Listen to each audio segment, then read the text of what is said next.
Breaking news. The fight between Conor Benn and Chris Eubank Jr. has been called off. It hasn't been officially announced by Eddie Hearn or dazn, but as this article, according to Daily Mail, has stated, man, is going to be imminent, and pretty sure because the press conference was set to be held at I think it was initially at 1 p.m. and then it got pushed back to 4 p.m. So I'm pretty sure by the time the press conference was supposed to be get going, they'll have announced it by then. So let's look into this article by Daily Mail says so. Let's pull that up.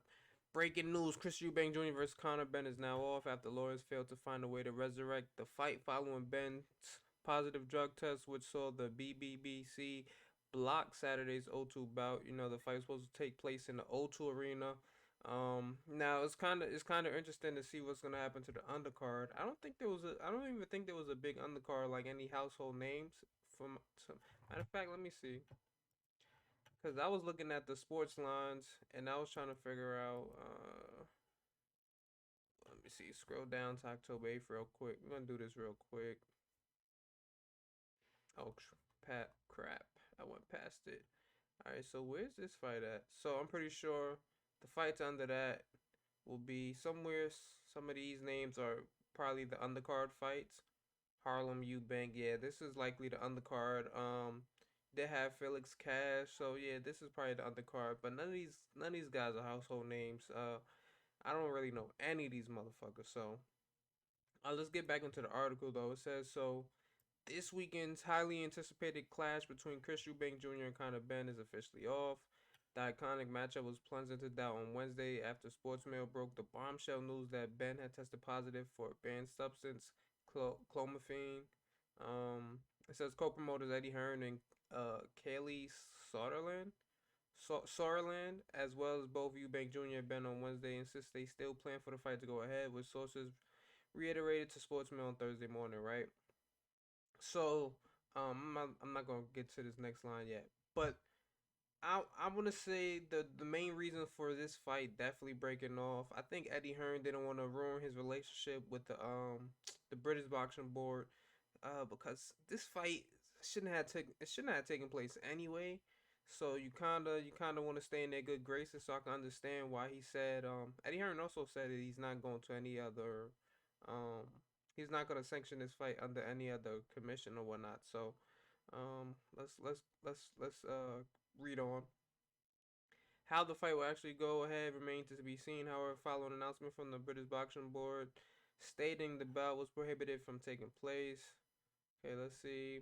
Hearn's Matchroom Company challenged the board's refusal to sanction a fight, with the promoter insisting there's no reason, in terms of suspension or violations, the fight should not take place. I guess he has a point in that situation since Conor Benn has not officially been suspended.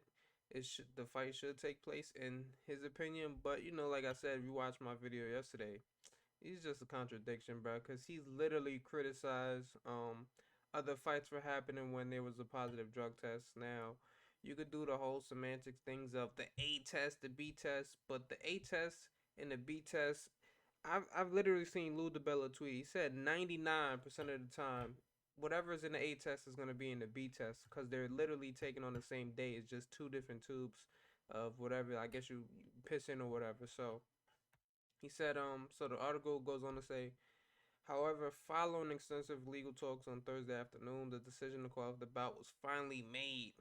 The announcement hasn't been made official yet, though one is expected imminently, with what happens to the rest of the card yet to be revealed. So, like I said, this card was pretty cheap as hell anyway. None of these guys on the undercard were are big names in the sport. So the O2 Arena, man, that's literally gonna be packed out just for these two guys alone. So the undercard didn't really matter, but I guess it matters in the sense of fighters were actually training and putting in that work in training camp all for this fight to go to waste, because like I said, with the lack of there being a good undercard, now this I think this card just gets like it just gets scrapped completely, because who's who who's gonna be a guy that you can slide into the main event slot? or even close to a main event slot to keep this fight going. And like I said, there's nobody on that undercard that has that potential, right? So um, let's continue on though. Says the banned substance clomiphene is designed primarily to aid women in fertility, but is also known to provide steroid boosts for muscle development and rapid recovery from training, among other benefits. So if you're using this, especially I did see somebody say this is definitely something to mask that you use steroids, but this is still cheating because I'm pretty sure this is like boosting your testosterone and everything like that to keep your energy high up for to to withstand more things. Like your body might not be able to take a certain type of punishment. You're building yourself up, you're building up the muscle and everything like that to be able to recover faster as well too. So you're able to push yourself harder in training camping. Of course, we've seen how big freaking Conor Benn was looking, right? Um, but yeah, so next it goes on and says, yet Hearn, after the adverse findings were revealed to the public, insisted Ben could not be suspended by the board and that the fight should go ahead as planned. But like we all know, man, this fight is scrapped. It should have never took place in the first place. This is always a spectacle. Just because they're two guys' dads fought didn't mean they had to fight. I don't even think bruh, you got a guy coming up from 147 to fight at a catchweight of 157. You got a guy that's been fighting at 116, 168 practically his whole career. I would love to see. Let me go look real quick. Let's see, Eubank Jr. Let's go to his box track. Let's see when the last time he's been under 160, if ever. So we literally went to all his fights. He's never fought below the lowest he came. Okay, he came in at 158 and a half. Like, eh. And it's still not it's still a big difference. Like you guys might not understand it, but it's still a big difference dropping those 2 extra pounds, 3 extra pounds. And then I think if I'm not mistaken, there was a rehydration clause, which means he couldn't go back up to a certain amount of weight. I can't remember what the exact weight was, but I'm pretty sure it was probably something like, yo, you can't go above 10 pounds, so you probably couldn't go above 167 or something like that. So um, that would have definitely hindered him in his fight. It's not something that's not healthy, especially for guys who cut weight. And Chris Eubank is 33 years old, so he's fighting a younger guy.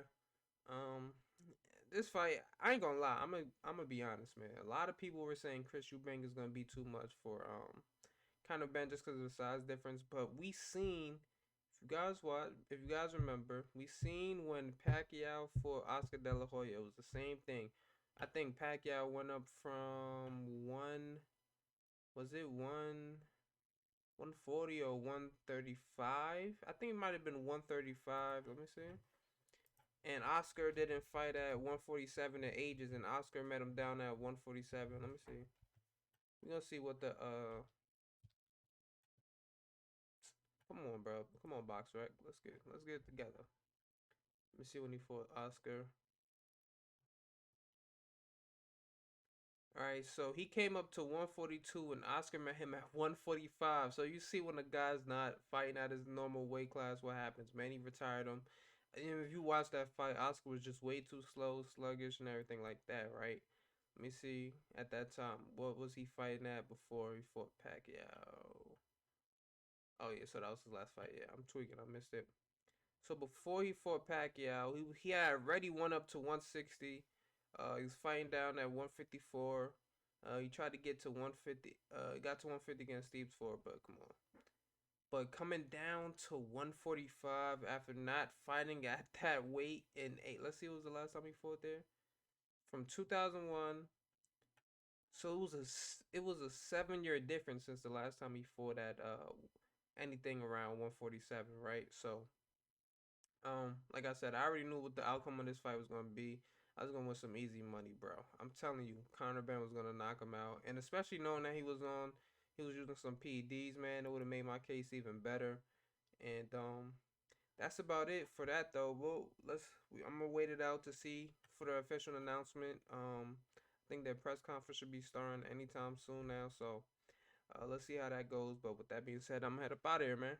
Peace.